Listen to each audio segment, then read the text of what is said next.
And we have liftoff. All right, let's get this thing started. So that video, for anyone who's wondering, was actually from this Saturday here, December 6th, and it was a cargo mission to the space station.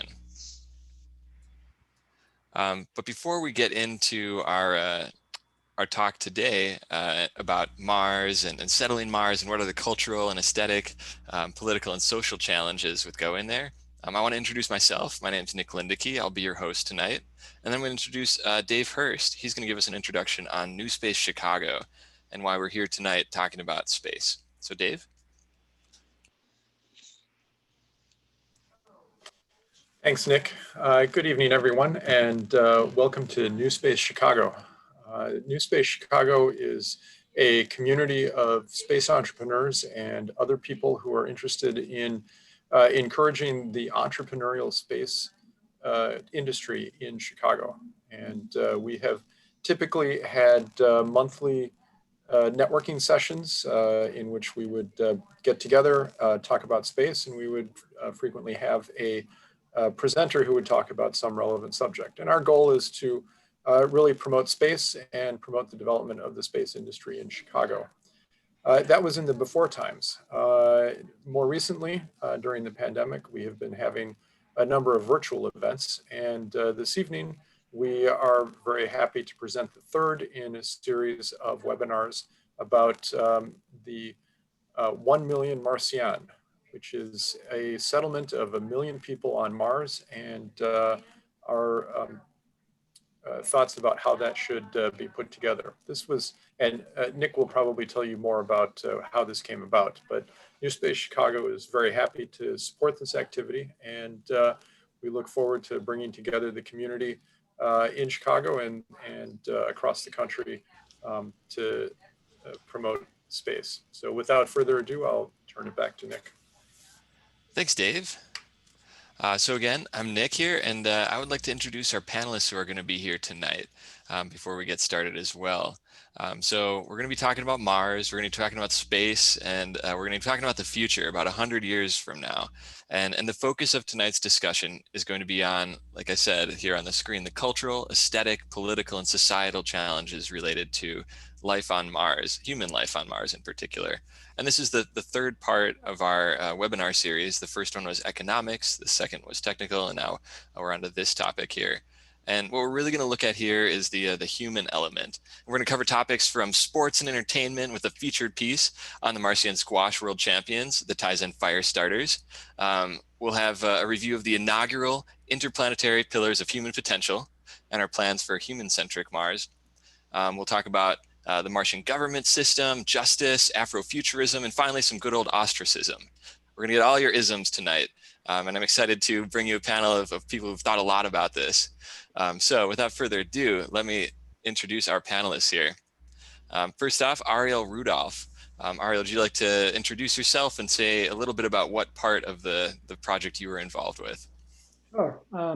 Guys, hope you're having a good evening. So my background is in brand and design work, and a good amount of my contributions to this project was on the kind of cultural, social elements of the vision for the settlement, but also in the packaging and the storytelling of the submission itself. So we'll kind of go through and talk about the diagram design, the aesthetics, the vision we chose both for the paper and the report, which you guys could download, but also how that translates to the settlement, and also contributing to the pillars of human potential, which Nick P. will talk us through a bit later too. So only been working with NewSpace Chicago in the last year and a half in the Chicago kind of space community, and yeah, it's been a good run so far. All right, thanks, Ariel. Next up, we have Nick Paplowski. Would you like to introduce yourself to all the attendees? Sure. Hi, everyone. Thanks, Nick. It's been a great opportunity to work on this project.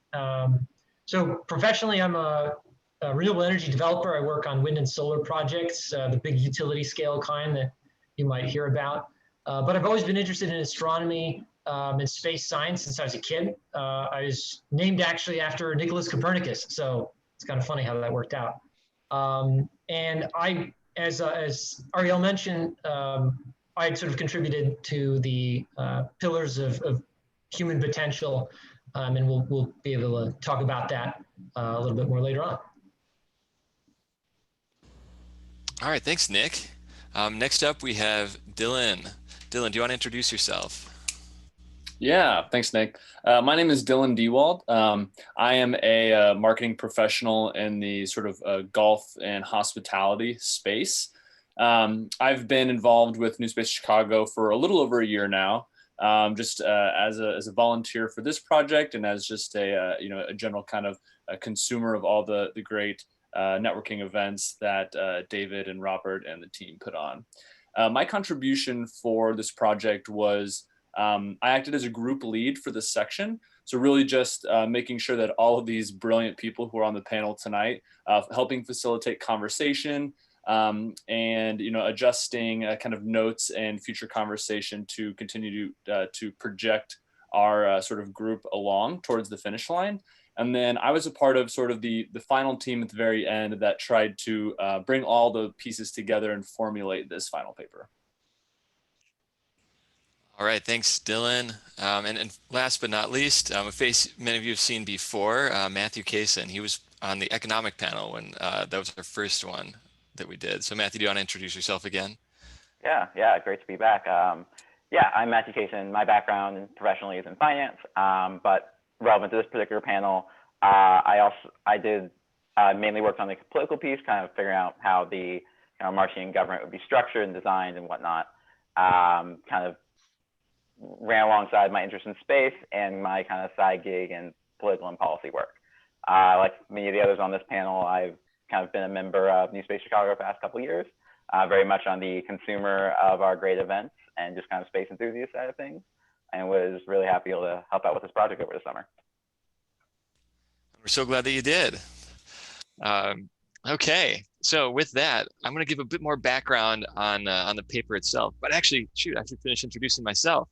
So like I said, my name is Nick Lindicke. I'll be your host. Professionally, I'm a product manager for a software company. But on this project, I was kind of the project manager and more importantly, the hype man for the team.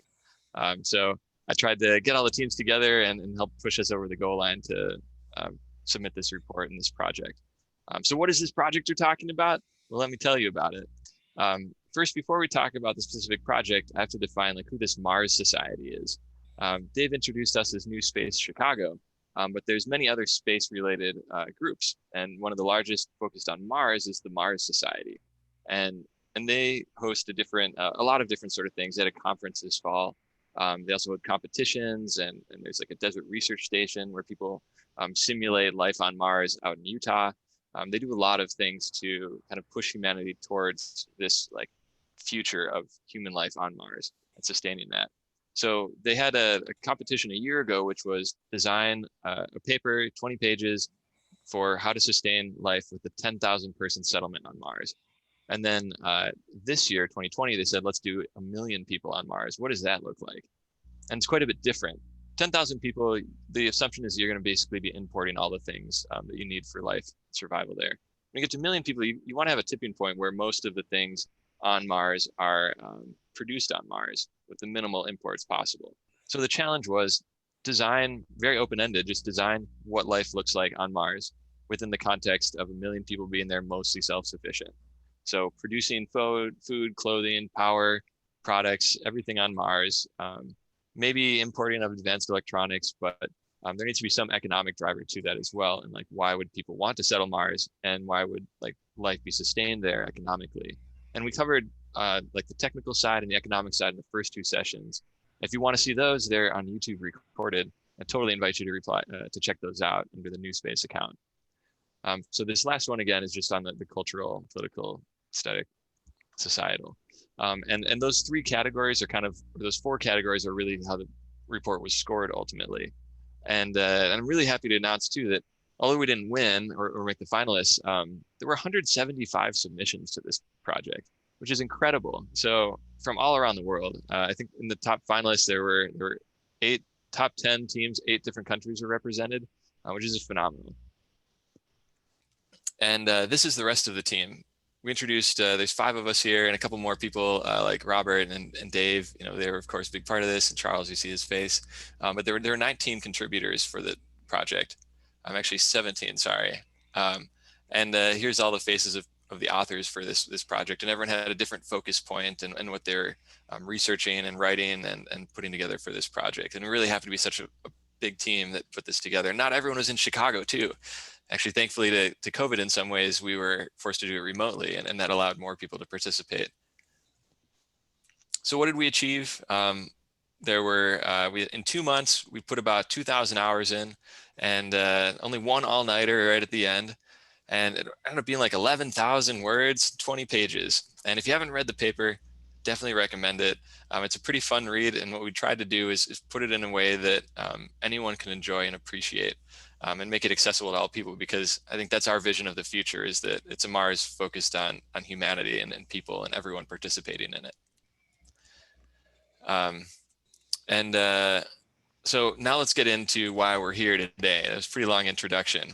But first, a message from our sponsors. So what I'm going to do here is read a letter from the Executive Council of Mars. And this is actually how our report ends. If you haven't read it yet, I'm going to read it to you now, because I think it really sets the scene for the kind of future that we're imagining and we created for this planet. The date, there's a date at the top. I think it's 2134. 2127, June 30th. So this is 100 years in the future, plus a little bit more. To the pioneers of today and tomorrow, the pursuit of progress is core to the Marcian mission. Ever since the first settlers stepped foot on our iron-dusted world nearly a century ago, the people of Mars have collectively striven to explore and transform this planet into a second home for all humankind. Starting from a handful of scattered settlements founded by a variety of corporate and state interests, Mars now hosts 1 million people, our glorious Decapolis, planet-spanning infrastructure, dozens of orbital facilities, and so much more. From our crater-side capital of Nove Kiashi, spreading out across the surface, we have built wonders unlike anything in the solar system. New cities rising from the Marcian sands, cross-planetary hyperloops connecting each settlement, and scientific outposts to unlock the hidden secrets of our new world. Though no life has been discovered yet, we continue to expand our knowledge of areology and planetary formation while identifying new deposits and resources to leverage our expansion. In orbit, we have built star system's most dynamic orbital infrastructure beyond Earth space, centered around Phobos with refineries, orbital ballistic collection sites, transshipment stations, and space-based solar satellites with long-distance power delivery capacities. With our growing infrastructure, Mars space is laying the groundwork for further human expansion and exploration into the asteroid belt and beyond. To build upon our remarkable progress, we need people like you to join us on our journey. Only through the bounty of human ingenuity can Mars be remade. Mars will require thinkers, builders, designers, and explorers to complete its inevitable transformation. Our history speaks for itself, and with more people who share our vision, we can reach even greater heights. We hope those of you who wish to advance the future of the frontier and build a new world join us. For a brighter future, the Mars Executive Council. Now with that, I'm actually going to turn our first question about this project to kind of touch on, let's call it the meta of this paper and this project, and not so specifically about what we believe the specifics about the future will be, but like in this letter from the council that I just read, why did we kind of frame it the way we did? So let me pull up my notes here. So actually, I'd like to ask the first question to Dylan. And when we put this report together, the whole report, for those who haven't read it, isn't really formatted in like a research sort of style. We formatted it as kind of like a call to action to Earthers and people who are not on Mars. So Dylan, would you like to just describe a bit about why we framed it this way? Yeah. In some of our initial conversations as the team at large, the goal was to not only finish the paper, but to figure out a way to come in first. And, we figured that we should, as opposed to structuring the report in just, kind of a regular Word format, we should submit it as if it was an actual submission from Mars to Earth, to try and essentially recruit, future citizens, international government participation, and corporations to put up, the investment to come to Mars and participate in the type of, colony or civilization that we wanted to build there. And so the team came up with the way in which Amazon tried to pitch their Q2 from New York City. And so, we wanted to take on that sort of, marketing appeal where the final report was extremely digestible, and in a way was, kind of a welcome ticket explaining, all the benefits that this new civilization would pose for mankind. Thanks for giving that a little bit more background. And I think this, the executive, letter from the executive council kind of echoes that in a way of like, hey, we want to attract all the builders and creators here, and that's what's going to make this future bright. Next question goes over to Matthew. And I want to ask, like, why, you're the one who did most of the writing on this last piece, if not the whole thing. What did you think about when you wrote this? And especially too, like I see 9 signatures here at the end, and they seem to all be from different backgrounds. Yeah, so kind of when designing the government of Mars, we kind of decided to have this executive council, multi-member executive, as the overall leaders of Mars. But really kind of throughout the process of writing this paper, we kind of really converged on this idea that Mars would be a very international, global place, where different countries would establish different colonies over the course of time. And then as space travel became easier and cheaper, even nations that weren't necessarily spacefaring themselves would start sending colonists to Mars. So I believe on that document we have, I believe the chair is Chinese, we have a Vietnamese person, we have an American, we have a European, we have an Ethiopian, kind of heading the whole world to really represent this kind of both what we think is a practical idea of like how would Martian society actually develop over the long run, but also something of an ideal of a cosmopolitan future, one that all of mankind is kind of welcome to. And that's kind of what fit into that. And then to the message itself, it was kind of to how Dylan explained it, kind of really this call to action, this call to Earth, this call to, the best of what Mars is, and also to demonstrate what Mars has accomplished as the kind of the foundation to show that there's so much more to be accomplished. Really speaking back to that terrestrial audience. Mm-hmm. I see, like, the more that we spent time on this project too, the more I realized that, the challenges technically, economically, everything about this are like best solved by the whole planet and not just one country. And I think like this really reflects that well. Also a fun side note, all these signatures are actually real signatures. And it was about like a day before the paper was due. We had we had different fonts and like used Google Translate to make them at first. Like, wait, was it Ariel or Dylan? Who was the one who suggested it? They're like, can we get real signatures? Wouldn't that be cool? It was you. I think it might have been you. It was me? Yeah, I think it was you, Nick. Well, maybe it was me. Either way, shout out to my sister Jenna, who's on this call as well. She facilitated finding people from each of these countries to actually write a signature in the native language of those countries. And I think that was very cool that, something we did in the last minute, but I think kind of like solidified our commitment that this is really the future we want to have and that we believe will happen. And Ariel, on kind of a little bit broader strokes, could you talk a bit about kind of the presentation, how we package this, and like you had a lot of influence over the artistic styling and the structure and like how it came together, and then also this color theme on the side as well, and like the artistic style. Could you talk about that? Yeah, if you wanna maybe bring it up too, that'd be great to have. Absolutely. Should I bring up the cover page? For now, yeah. To build off kind of what Dylan said too, right? Because this is a competition, we wanted the artifact itself to stand out visually and emotionally, aesthetically, to just stand out from the rest too, because we know sometimes very technical papers, a lot of sharp folks and futurists submitting submissions are probably not going to focus as much on the design and the polish and again, aesthetic layer of the paper itself. So I'm not sure whether you guys could see it up there now. I was having a couple issues there. Yeah, great.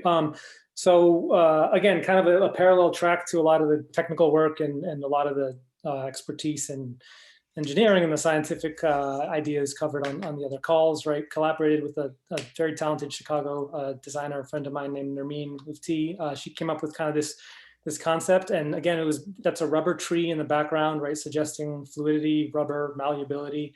There is an astronaut there. Again, it's not important what they look like behind the suit. We actually talked about photoshopping off that American flag too, but that would have been sort of the next iteration, time willing. But again, you see the different rings there. Matthew, you could probably remind me the significance of the rings and the orbits from the sun too, but there's elements and kind of subtle nods to Mars's number in the solar system's orbit, which you can tell there. And then ultimately, we just wanted this to stand out. You think of NASA, you think of even SpaceX or typical Star Trek, futuristic, spacey type of design. You don't often think of things that look like this. Nothing against Star Trek, of course, or against NASA, but we think of kind of lean and sleek and futuristic letters and kind of cold and computery. We deliberately wanted to move away from that and kind of bring in some of these pastels. A lot of this is also inspired by ideas and art tied closely to this Afrofuturism, which I'll post a link to as well, and kind of that's interesting place in the culture. But as you see on the next couple slides, Nick, I'll wrap up here. But the structure of the port is then basically every section which ties to one of the judges' criteria has its own feel. All these backgrounds, you see it looks like a pool there on the right. That's like custom marbling that Nermeen did with ink and her son, which is pretty fascinating too. And really just trying to make people smile and engage with the actual visuals as well as the meat and the content that's in there. Thanks, Ariel. We just got a question that came from Larry, and the question was, I thought you guys did a great job, but you didn't win. What was the Mars Society looking for? What were the differences between what we did and what the winners did? Did any of the other panelists read the papers that won? I can speak to that. So the winning submission was from a team called Nexus Aurora. It was a crowdsourced collaboration that I think ended up having somewhere between 50 and 500 contributors at different levels, like 50 core people. And what they focused on was, they realized they had pretty much the entire world and Reddit at their disposal to go really, really deep on a variety of subjects. So they had, architectural renderings of habitats, and they'd done the load analysis on the habitats to advise on the best construction. And they had a GIS team that was mapping the best landing site and plotting out, where specifically on the ridge the rails will lie. And I think it was honestly an exceptional job. They were able to go very broad and very deep at the same time. And I think I wouldn't disagree at all that they should win. I think it was fantastic. And I think that's a kind of collaboration and work that really deserves, a win there. And that's what humanity needs to do to come together. But the approach that we took, I thought was different because we realized, we looked at our team, we had 17 people, all very talented in their areas of focus and study.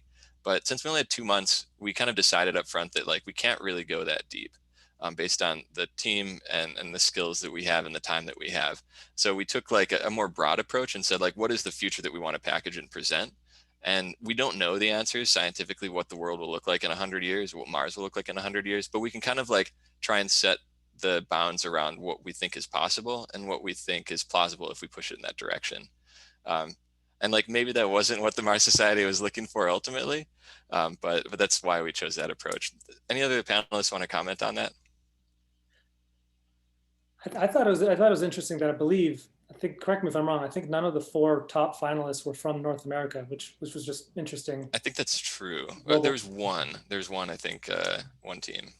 And again, another, it's the competition are in it to, compete and nice to certainly win. But at the same time, we're being judged by modern 2020 humans. I think the future, kind of our descent, we'll look back and see kind of who might have been closest, but also at the same time, we view this as, there's still time, but we view this as contributing to the body. And this is part of the spirit, I think, of the competition. We're contributing to the growing body of long-term plans, and whatever might serve helpful in the future or ignored or forgotten, we're just happy to be part of that contribution, and about the W's always. Absolutely. And the next question I have is kind of another high level question. We talked about the styling of the paper, the composition, kind of what we put into that there. But I want to touch on this other really broad topic before we get into some more of the detailed conversations. And Nick, this is, I'm going to turn this question to you. Let me share my screen.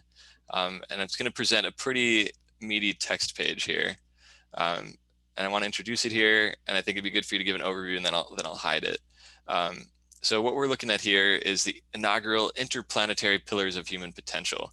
And this was our kind of like oh, Nick, I think you should describe it. Why did we do this?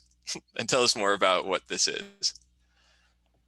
Sure, thanks, Nick. So I think first off, I'll describe it and add sort of my 2 cents, but I will note that this is a collective effort, and so I'm just sort of taking the first stab at it, and then of course, welcome additions right from the rest of the team too.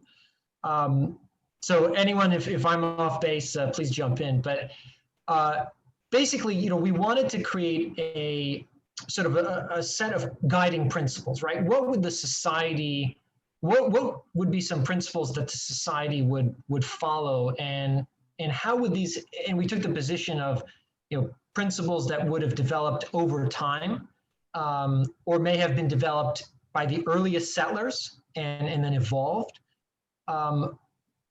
And I think the next layer to that is, we wanted to develop some principles that were sweeping enough and flexible enough to reflect sort of the reality of things that we did not know as the writers, but to also consider the reality of what people 100 some years in the future would be living with, which is that there is going to be change. Change is constant.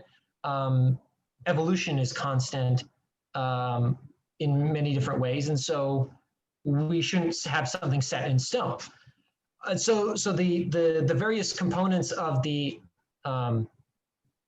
pillars sort of touched on both the really core sort of human development kind of goals, and then those that are responsibilities, right, of individuals, responsibilities of organizations, the institutions, right, that comprise the society, with then also a focus on the iteration doctrine, right, which is formalizing, right, and sort of codifying this understanding that we're all here to grow and we will evolve, right? Each generation will evolve, each individual will evolve and grow in their own way.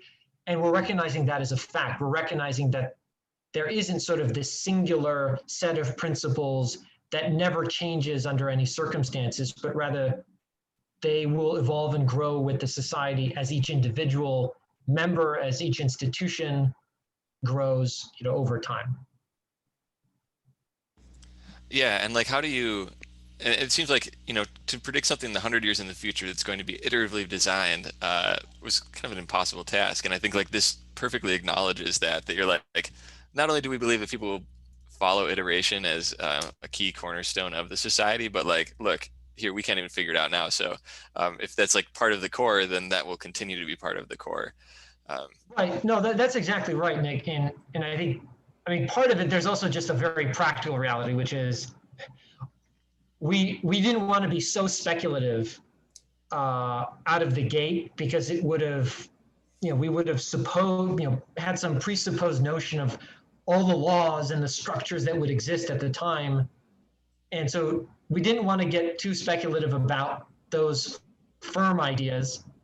And we also didn't want to cover all those things with limited space, right? So it was a bit of an out as well to say, look, we don't know these things, but let's set sort of the right tone and create this sort of open-endedness, which ended up covering a lot of different bases. So I think it worked in many different ways well to kind of cover what we wanted to cover in a meaningful way, while just dealing with the practical realities of a 20-page paper.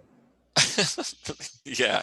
I want to get the opinion too from someone else on the panel as well, is like, I thought I remember in some of our working sessions that this was almost born out of our own internal challenges about agreeing on what the future will look like. I remember some conversations about like, this is going to be a law. No way that'll be a law. That's, unreasonable to assume that the future would look like this. Was there any kind of like of that thought process and discussion that went in before we got to this point and this revelation?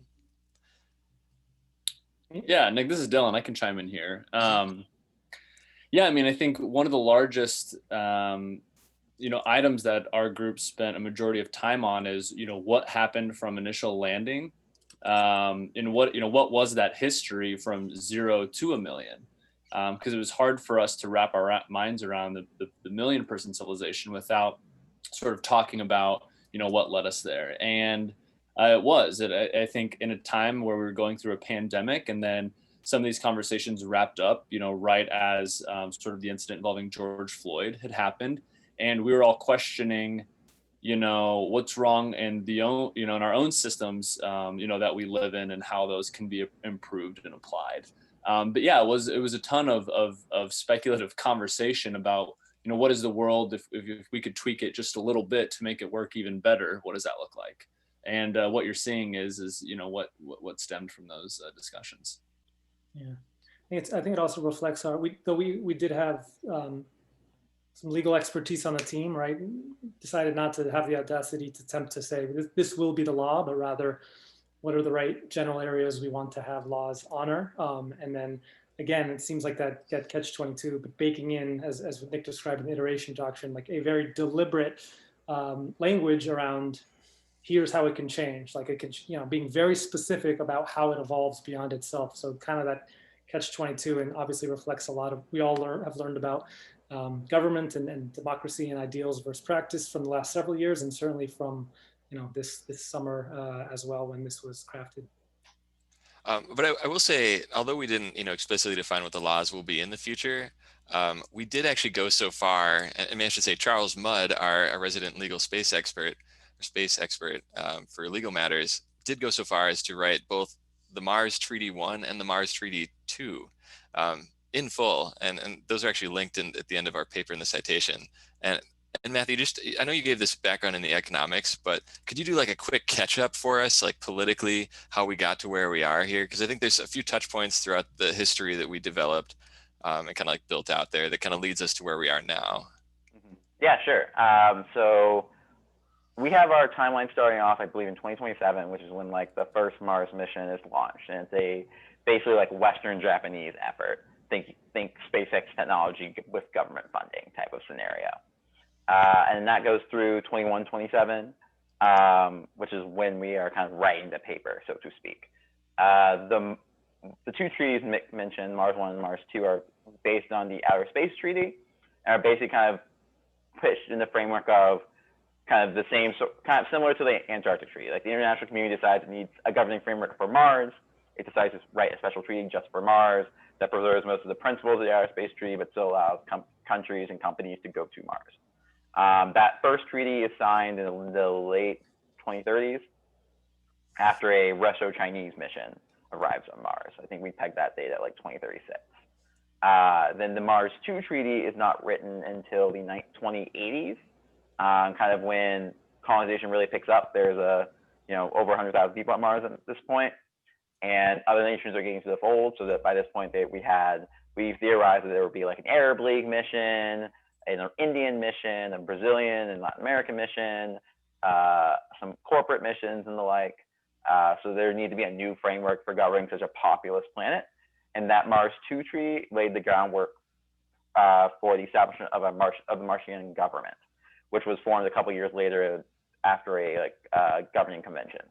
And that's where a lot of the political section kind of originates from, with the assumption that this has all happened, and now Mars has its own semi-autonomous government that kind of operates under international oversight, but largely is internally self-governing. And now we have, and then we didn't talk about this a lot in the paper itself, but there was going to be a Mars 3 treaty that's in discussion that would be implemented in the following decades. That would basically be like Martian independence, or Mars joining the UN formally, or something to that accord. But kind of the in-paper story is that's still a point of debate. And that's actually interesting that you bring up that like Mars independence topic, because I know internally we talk quite a bit about it. Like, when is it realistic for there to be an independent Mars? Because a lot of corporate and like state agencies are going to want to stake a piece of it, and it's not really defined right now, right in current time frame 2020, what that looks like to own a part of another planet. But you got to imagine that there's not going to be this immediate collaboration to make a free and independent Mars, because economically, like, why would a country invest resources in something that they can't exploit? But fun pop culture weave into that. SpaceX, they're launching Starlink, which is like an internet satellite or satellite internet provider. And they've been scaling up rapidly for the last year, and they rolled out a beta group of people. And someone read through the fine print, and it actually says in the subtext of that like agreement to use their satellite services, when you say yes, I agree, what you're agreeing to is, I quote, SpaceX Starlink beta requires participants to recognize Mars as a free planet and to agree that no Earth-based government has authority or sovereignty over Martian activities. So that's quite interesting, I think, just that people are actually talking about it right now, and that's at least one corporate stance on trying to make a change there. Yeah, and for the record, that clause has no legal authority whatsoever. Yeah. Corporations can't declare ownership of celestial bodies, but Elon Musk is trying his hardest. And somewhat funnily, at the beginning of this paper, we did jokingly be like, should we just make this like the Musk empire of Mars or something? We clearly did not go that route, but Elon Musk might subtly be trying to actually go that route in real life. Yeah, but on the topic of governance, I would like to pivot in that direction. And also before we get there, we do have one question from the audience, and I'd like to invite anyone to write a question too who's part of the audience here. You can click on a Q&A button on your screen for Zoom, and you can type in your question there, and I'll see that pop up. I'll do my best to answer that as it comes through, or where it seems like appropriate.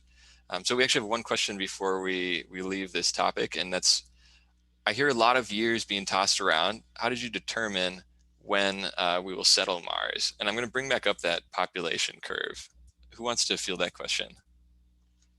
I can take it. I think I made the population curve. Sure.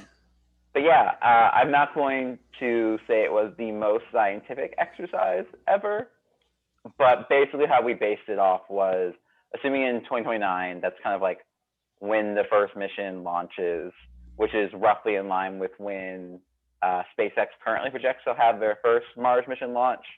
And also it, was formerly when the United States through NASA had planned a Mars mission. That's no longer on the table, but that was kind of the original time frame. And then we kind of projected forward, assuming, let's see, like one mission a year to start, and each mission brings like, let's say 100 people, and that gradually increases over time. How long would it take you to get to 1 million people at like a reasonable rate of migration? We didn't want to do something too fast, like 1 million people in 20 years. That's kind of unrealistic. So we basically like game planned out some growth curves, more or less, to figure out what that end date was. We kind of all agreed that 21, 27 seemed to be like a reasonable year to hit 1 million people. And then in terms of those dates in between, like when different missions were launched by different countries, that was more or less pure speculation based on kind of current plans. So for example, the United Arab Emirates has plans to launch a Mars mission by mid-century. That's what they've already publicly announced that. China has also publicly announced a Mars date. The Russians have talked about various dates, and the rest were just kind of implied based on kind of perceived economic growth. The letter from the Executive Council was June 30th, because that was also the day of the paper submission. So we figured let's just round to the nearest year, make it the same day, why not? Exactly. I see no other questions on that topic, so I'm going to move on to the next one. And this one, Dylan, you've offered, as we're planning for this, to give a rundown of the Martian government and administration, because one of our focal points for this week's webinar is politics. So I think before we can get into the nitty gritty about the specific politics of, and questions and details there, we got to know the system. So let me bring up a slide and you can help walk us through that diagram here. Yeah, absolutely. So while Nick's pulling that up, we wanted this essentially this system to function as a system of checks and balances for equal democratic representation, supportive of policies that, foster human progression and advancement of life on Mars. And so, through the work of Charles Mudd, who was mentioned earlier, was our sort of resident space law expert, and a lot of input too from Gabriel Nagy, who's a economic development, urban planning specialist, and we had a ton of iterations about what this would look like and what some of our early influences were. So the quick history is that the Marciane Government Convention, right, is where it was kind of the christening of governance on the planet. And then some of the early influences of governance were the Great Law of Peace of the Haudenosaunee, which is in the electoral college system of the Venetian Republic. I highly recommend that people, if they read the report, to click through to learn more about those two sort of early systems of government. But one was through Native American culture and the other one through the Venetian Republic. The Great Law of Peace was like an oral constitution of the Iroquois Confederacy. And then the electoral college system of the Venetian Republic is a system based on lot-based elections and supermajority rule. And those two systems kind of ensured, random selection of voices and representation amongst the civilization. Matthew, if you have any points to chime in here, please feel free to. This is a lot of this was Matthew's thinking as well. But the first thing we have is sort of the Confederated Settlements. And so those were organized as a confederation of settlements with numerous planetary structures, including collegiate elections and nested representative councils. And then from there, you have a settlement assembly. So each settlement selects its own leadership in the form of a settlement administrative council, and then is elected via a collegiate system. And each settlement selects a member to serve as the speaker of the assembly, who solely manages sort of internal council affairs. And then next you have the Congress of Mars. So each settlement then is a component entity of the cooperative government, which includes a 9-member executive council, the Marciane Executive, and the Marciane Congress. And delegates to the Congress are selected by each settlement assembly, and then these individuals cannot concurrently hold other political offices. Each settlement receives 1 delegate per 150 people in their settlement, a unit known as Dunbar, to be sent to the Marciane Congress.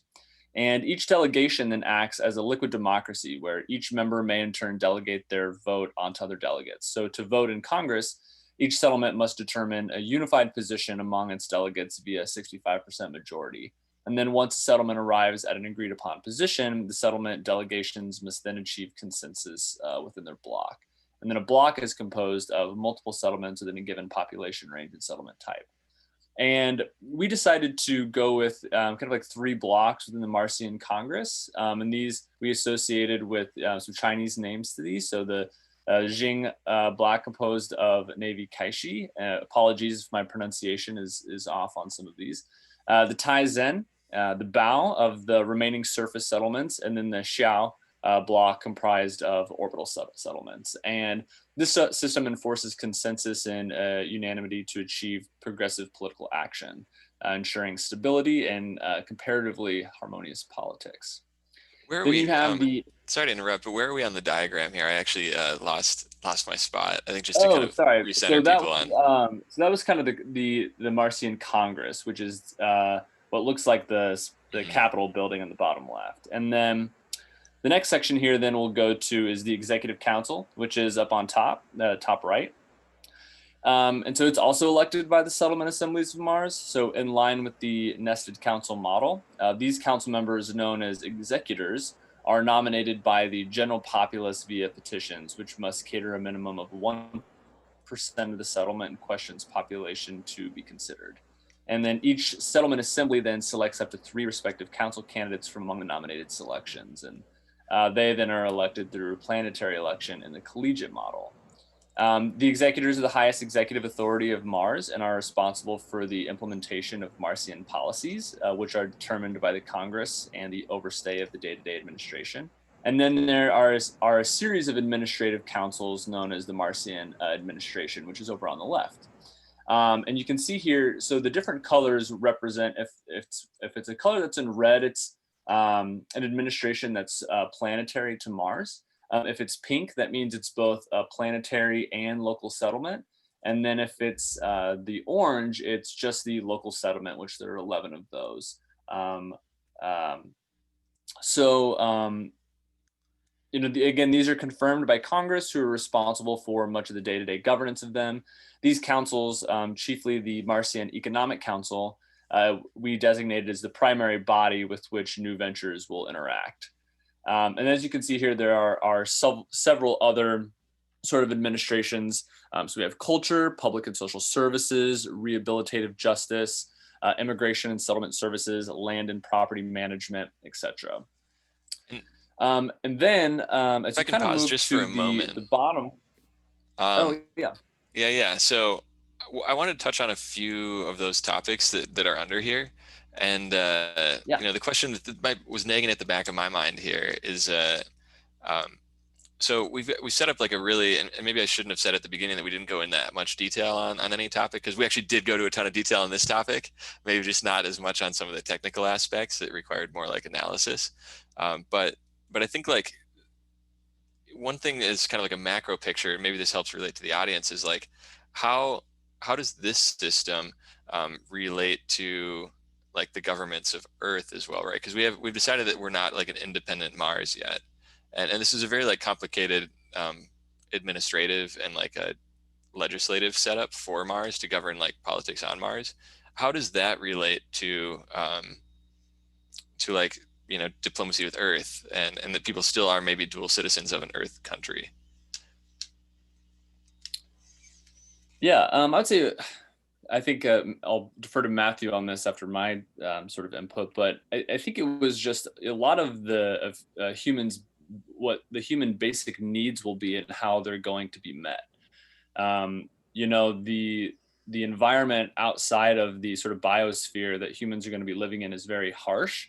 And so this system of civilization has to function, very precisely in order for all this to kind of work together. And so, similar to how we live and operate on Earth, there will be a lot of, similarities on Mars. And so developing a government system that can sort of take care of some of those, some of those bases we thought to be, super important to kind of make the civilization, continue to turn and process at the end of each day. Got it. And Matthew, did you have any thing you wanted to add to that? Yeah, just to second that. Yeah, a lot of this was really structured around the idea that like Mars is going to be a very different place than Earth, just in terms of governing requirements and the politics and how it was structured. So like the actual government needed to reflect that. Obviously taking from those historical inspirations, but really working, like really concentrating on the idea that like consensus and productive cooperative politics were going to be critical and necessary. Hence why the whole government's called the Celestial Cooperative of Mars, which was us giving it a little bit of flair. And in terms of how it relayed back to Earth, that Mars 2 treaty that I mentioned earlier, which is in the appendix. If you really like reading this stuff, we have lots of information for you guys to check in on here. But basically, the UN appoints a Mars Council that oversees the entire Martian government. And it has a number of representatives that reside on Mars themselves. And then all of this technically exists below that. But at this point, Mars is pretty eternally autonomous. So they only kind of intervene when absolutely necessary. Got it. And if the audience has any questions on these topics too, definitely welcome those. I see one that's coming up very specifically about what is the difference between sanitation and waste management, just looking down on these different administrative services. And we see sanitation and then slightly below that waste management. Very specific question. Does any one of the panelists have an answer on that one? I think the difference was waste management was like physical waste, where sanitation was like physical space.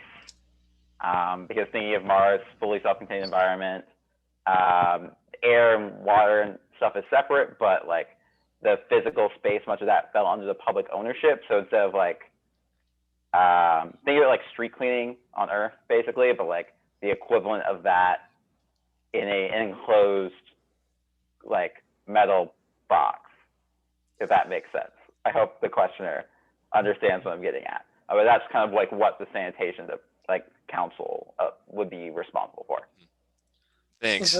No, it's a great question, and that level of detail and curiosity among the communities is going to be pivotal to the type of cooperation we know is going to be necessary at this point. So yeah, great Great question. point. Yeah. And Matthew, you touched on one thing that I think is a good stepping stone. You mentioned there's a lot of government owned things, and like, what does the government control? What is like property rights look like? And we touched on this in the economics session too. But actually, I want to turn this one to Nick, because Nick, I know you did some research on like some property rights, and we're involved on that. And from what I recall too, you did some research as well on like more historic, models for managing property. I'm going to stop sharing my screen here too. Yeah, so in some of the initial research on property rights, there are a number of different traditions, right? Some we're focused in kind of how we understand it as individuals or sort of legal entities can sort of fully own a particular piece of land, right, or a resource, or a built structure. In other instances, for example, in some of the historical contexts, I had a chance to read into how a number of Native American communities had looked at property rights. And they, in turn, looked at the land, for example, that they were occupying as not being able to be owned by any single individual, that it was sort of a public resource, and it was more of it was an ownership of, or a responsibility for stewardship. So an ownership over the stewardship part, but not an ownership over the physical asset. And I think here, when we talked about this within the Mars settlement context, you could own a piece of land in theory, but since there's no habitat or anything like that, I mean, how are you going to live on it, access it, and enforce it? And so we leaned much more towards a sort of a public model, a shared ownership model, where there's collective stewardship and individual stewardship of these sorts of assets, and that the land itself ultimately would not be owned, though you could have control potentially over, a built habitat or something like that. And I know we explored some of those topics, but that's as far as I remember the discussion. But please, of course, anybody else sort of jump in to add some more detail, or tell me if I'm not remembering that correctly. I'm actually going to wrap up or redirect some thoughts, if there are questions about it from the audience, to actually invite you to watch our first session on economics, because we did cover that a bit more of the like specifics of land ownership and like leasing, and how we have like a public trust that kind of controls a lot of the land on Mars. And without going into more detail there, just because I do want to cover a lot of topics, I think the way you described it, Nick, was really good to kind of like bring in the context of this. So if anyone's like curious about more details on that, check out session 1 on economics. But let's shift gears a little bit and talk about arts and entertainment, because that's a big piece of culture and what defines on Mars. So why do we care about recreation? Why is that so important to define?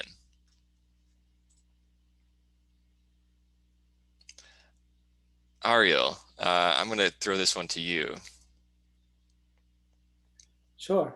Sorry, yeah, why do we care about recreation? I think if you want to bring up actually I don't know if you have a handy report, the slide on recreation, I could hit on some of those points too. But big picture, we talked a lot about, obviously wasn't a huge portion of the technical analysis, but we talked a lot about the importance of just making Mars an enjoyable and fun place to live as a desirable hub for human culture. And obviously early on, as our letter sort of hints at, we're going to want to attract sort of adventurous personalities and people that want to take sort of risks. But as we settle into 1 million people, we view this as obviously a real place where folks will be, born on Mars, live on Mars, educate on Mars. So we talked a lot about different types of sports, fun we could have an innovation with gravity and building on new games as sports have evolved in the US. How might those evolve up there and out there? But a lot more details here. I encourage folks certainly reading,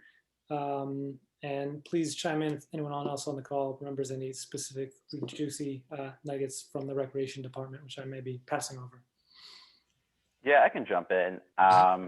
This was definitely a section of the paper where we kind of had some fun with it and came up with some, different new things that Mars could have. We obviously have like a Martian entertainment industry and all of that, Martian art styles, mobiles, I believe, were identified as something that was very popular to build on Mars. But we also made up we had a sport that we made up. It was basically like a one-handed golf, like one-handed clubs. Basically, like you golf in the desert with a one-handed club, and there was no course. I forget what we called it. I think we called it like sand golfing or something. Yeah. Not super creative. Dune golf. That's what we called it. There were also sports teams to kind of build that whole cultural element of Mars would have its own sports leagues, all kind of amateur leagues, since people have like day jobs on Mars. So the idea of kind of a formal professional sports team is going to be a few million people away. But that was a big popular thing, and really positioning Mars kind of within the broader kind of subtext of the paper as like the only place that's not Earth that really has the ability to develop these type of infinite cultural artifacts. To really show that like once society kind of grows to a certain minimum mass, like you really can start having this blossoming of culture. Again, as Ariel said, not a huge, chunk of the paper, but definitely a fun one. I think just going down different, some days we'd have a couple ideas and spin off and then an hour would fly by. And I think reaffirmed, obviously, this project and the project of kind of humanity's next phase or next giant leap or whatever we called it on our title slide is, it's everything, right? It's a next chapter of society and civilization. So just one of those kind of humbling moments where you realize any one of these little nodes, or if you see on these diagrams as Dylan was walking through, any one of these sort of dots, right, is its own world, will have its own committees and its own focus, and kind of one of those moments where we realize, yeah, we could dig in and obviously do an entire exploration of kind of leisure and sports life, but on this particular side of the team's greater effort, as one of three of the teams, we focused a bit more on the politics and cultural elements. I've got another question that is like, we covered the recreation part of it, for sports and like that kind of entertainment, but where do you think arts will reside as part of this future? Because with 1 million people, resources are limited. Like Matthew, you said that everyone will have to have like a day job. How will arts manifest themselves on Mars, do we think?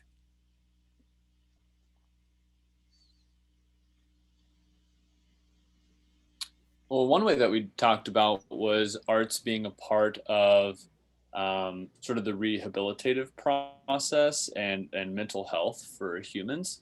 Art and the creation of art is one of the many things that makes human beings unique, whether it's through self-expression or just general creative exploration, and ensuring that there is appropriate time for humans to sort of exercise that, we thought is really important as a part of the human experience, and to carry that over to Mars.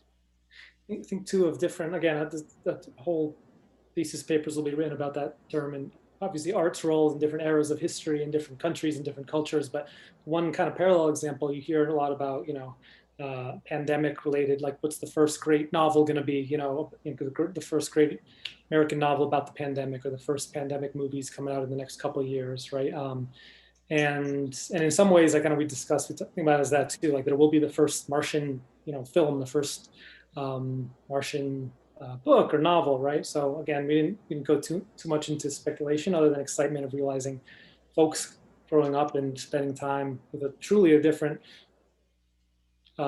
cosmic perspective for Back to the Letter World will contribute as much interesting elements to culture on the artistic side as they will on the scientific and engineering side as well. And we often, I think of out there and feature things in terms of kind of sciences, but art is definitely an area that it's going to be interesting to see what happens. Absolutely, right. And I think the another pop culture bit on this is the first person who's booked a private trip around the moon.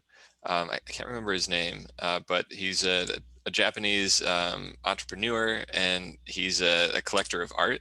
So he's paying billions of dollars, multiple billions, to help fund the development of the Starship. There's actually a launch attempt today. And his goal is to have this starship not just take him around the moon, but he's going to invite like 10 artists to join him because he wants to inspire the future of humanity with like let's lead with art because that's really what's going to inspire people. Ariel, did you want to say something on that? No, I mean, yeah, there's no, you look at, I mean, I just was at Mesa Verde briefly for the first time in October. And again, there was something in the news in Brazil, in South America, they discovered cave paintings, some of the oldest, they call it the Sistine Chapel of the Amazon. Yeah, flurry on my current events. But as long as there's been history and culture and civilization, there's been art and expression and contribution. So there's no reason to obviously not be excited for what's to come, but also realize it's a very core human need and activity, right? Creating and communicating, whether you have it in a museum or not, or under a banner of the arts or not. So it's definitely an element of what we're looking forward to. And we've been talking a lot about like kind of the expression of self, and I think when I think about that topic, it usually falls to like the outside the 9 to 5 hours.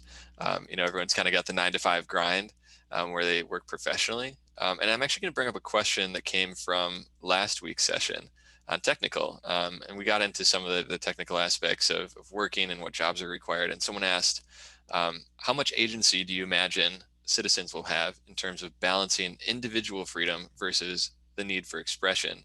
So this is kind of like another level of humanity and what people's desire is to have fulfillment through work. So I thought that question would be really good to ask to this panel. So again, like how do you balance that individual freedom to choose what you want to do versus like, look, we've got 1 million people here and there's a lot of pretty critical tasks that have to get done.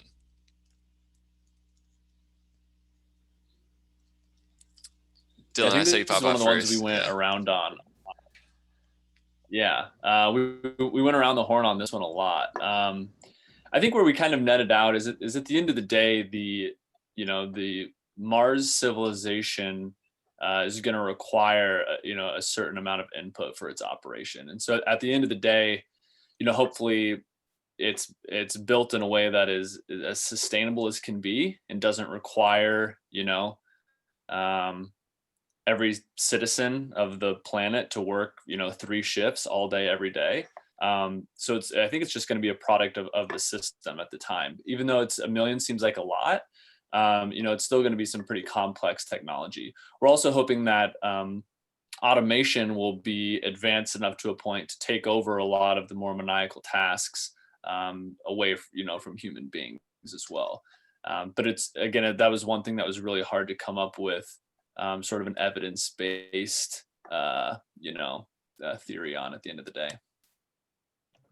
Well, and if I might add, Dylan, and this might tie back into some of the crime and punishment discussion, and Nick, I guess, to the question,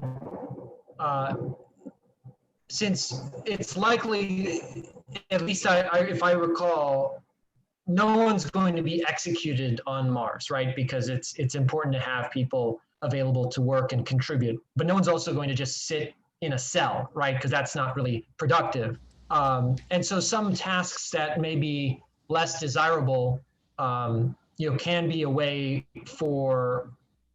a mechanism by which people who have committed some transgression can contribute. And it's not going to be slave labor. I mean, that's not the idea. The idea being that you may have a linkage between the sort of rehabilitative mechanisms and the need for certain tasks to be completed, and that, part of your punishment is doing something you don't want to do, right? Something you don't feel like doing that may not be necessarily pleasant, but nevertheless will contribute so that you feel like you're still part of the community. So yeah, I just wanted to add that because I know we had at least touched on that at some point during our discussions as we were building out the plan. I also recall a few late nights where our discussion started leading more towards episodes of Black Mirror than than the mission of what we were trying to accomplish on Mars as well. That's a key part of any discussion of this type. It's got to lean into Black Mirror, and someone has to make a Twilight Zone reference, and then there's like somebody gets cheeky and talks about 2001: A Space Odyssey, but you know, it's part of the whole experience, right? It's also, I mean, even fantasizing often about the worst case scenario, as fantastical as it may seem in any endeavor, is also a good way to remind you of where things can go terrible, even if they're not as seemingly possible, and scaling back, right? So sometimes I think being very imaginative with chaos, spectacular failures and disasters can actually help realize, like, oh, this let's make sure this doesn't happen. Again, yeah, I mean, crisis planning, to your point, Ariel, is critical to any endeavor. I mean, it's a discipline unto itself. I mean, you know, and you can't discount it. So I think it's sort of an interesting exercise, but a very valuable one. There was a follow-up question just on crime, since we went down that road, and we said it's fun to hypothesize, but maybe like that's not what you really designed for at this point. But what would happen, like, in the worst case? This question is like, what if criminals decline to do the unpleasant work? What if people have violent crimes? Like, who enforces that? And what sort of system do we have as like a escalation of like punishment there? Matthew? Yeah.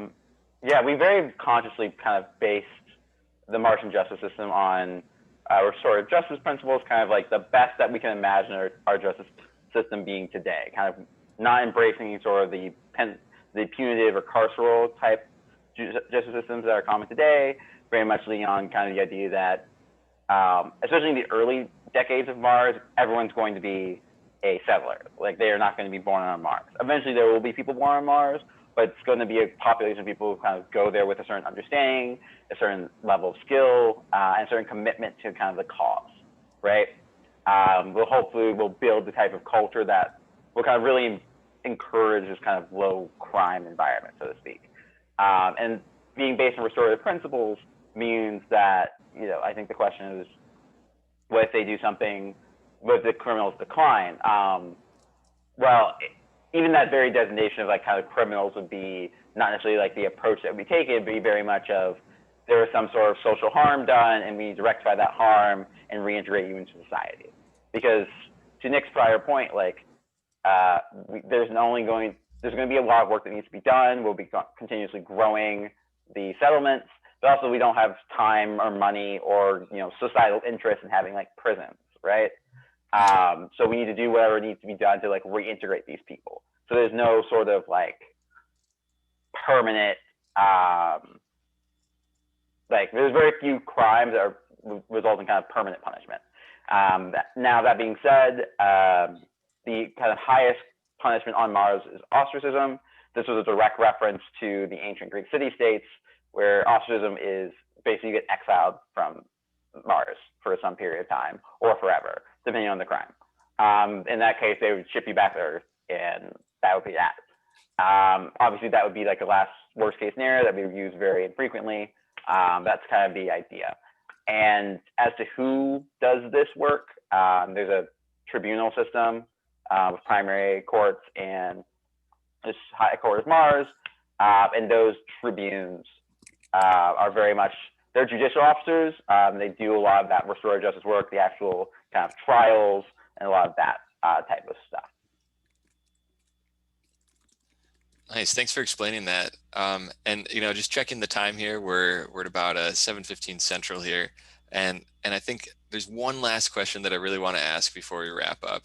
And in the last two sessions, I've always tried to tie it back to, like, why do we care about Mars when we have problems on Earth, and what can we take back from this like thought experiment and evolution of thought on Mars and bring that back to Earth? So with that in mind, for a closing question here, if the planet that we're designing for the future would be designed to have people operate at their maximum human potential, we address that from how we handle crime, how we facilitate people's employment, and how we optimize for that situation, and like the government and everyone having a voice. What happens if we bring some of those concepts back to Earth, and which are maybe the most valuable concepts to maximize human potential here on Earth today?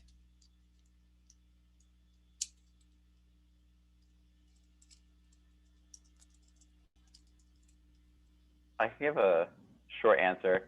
I think Sure. Relevant to this section, the idea of like how you structure your government and how kind of political structures lead to kind of social, economic, or whatever outcomes you seek. I think kind of as we went through the motions and debates of this process, we touched on a lot of potential forms of government. And one, we realized that like there's a lot of them, but also they all, you know, could work towards different ends. Obviously, like you can go with like the Musk empire approach, and that will get you one series of outcomes, or you can go with this kind of hyper consensus oriented democracy that we kind of landed on, and that will give you a very different sort of approach. And this, in terms of the Earth-based impact, really think about, you know, what system achieves the things that we actually want, and like how do we get there.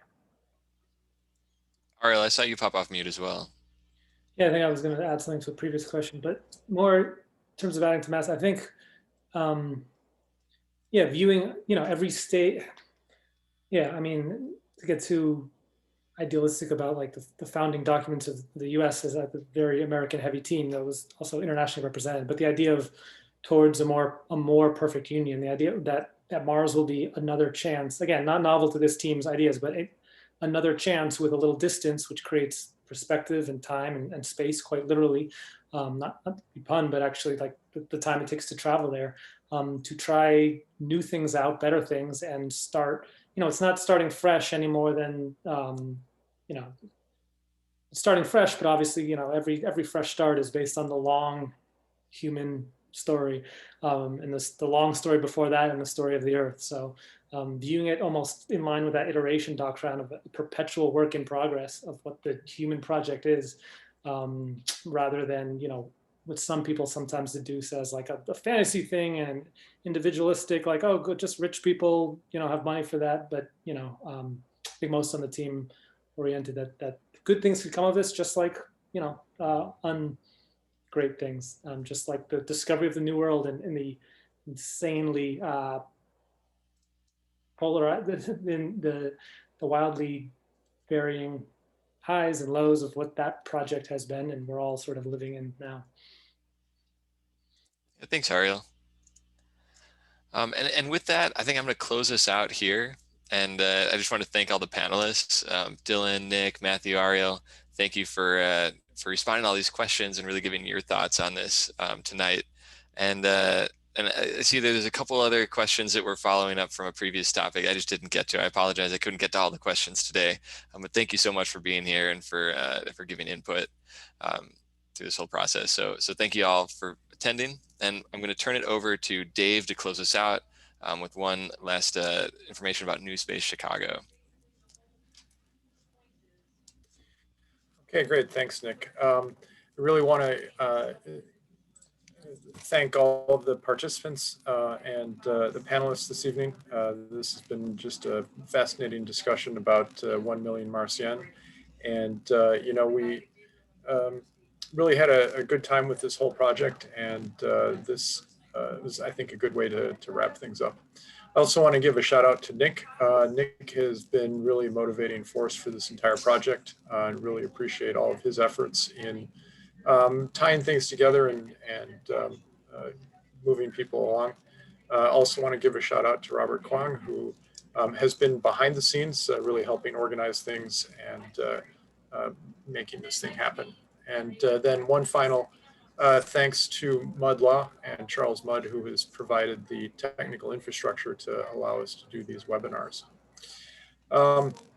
So this wraps up our series of 3 webinars about the 1 million Marciane. But NewSpace Chicago will return virtually in the new year. On January 19th, we will have a presentation about the state of the space industrial base. And that will be a discussion about the capabilities specifically in the US and the capabilities of the space industry and where that is likely to be going. And then in February, we will have a discussion of orbital vehicles in LEO and beyond. So I hope you can all join us for either or both of those presentations next year. And then Nick, if you can go to the next slide.